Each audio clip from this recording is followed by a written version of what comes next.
Hello， 大家好，又係我啦。咁咧，我今日就買咗一盒咧，呢個無面超人 Visa 嘅 DX 超魔法大決戰嘅兩隻特別戒指翻嚟啦。咁好啦，首先而家開封咗先。其實我都開咗㗎啦，已經因為方便拍片啦。好啦，咁咧就有封面啦，封面都幾靚啊！呢個幾靚。跟住有雙說明書咧，同埋危險警告啦，呢啲好正常。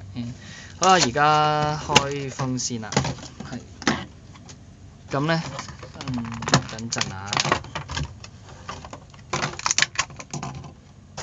係啦，咁就呢隻係金色魔法師嘅，呢隻就係 Visa 嘅。好，咁而家咧就試聲效先。sorry。咁咧每隻戒指咧佢都係15mm 嘅後邊個指環，咁大家唔啱嘅咧就要出邊揾啦。好，而家試聲效先。好，試咗 Visa 嗰隻先啦。呢隻。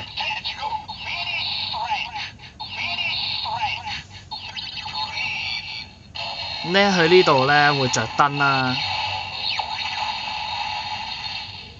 而且咧其實金色都幾靚嘅佢呢隻，但係都唔話太金咯，就尚可啦。OK， 跟住到另外嗰隻白魔法師嗰隻，唔係金色魔法師嗰隻，呢隻。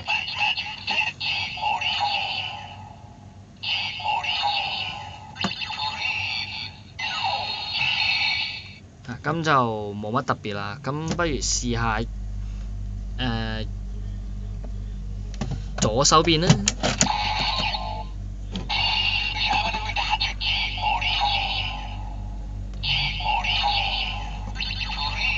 係得嘅。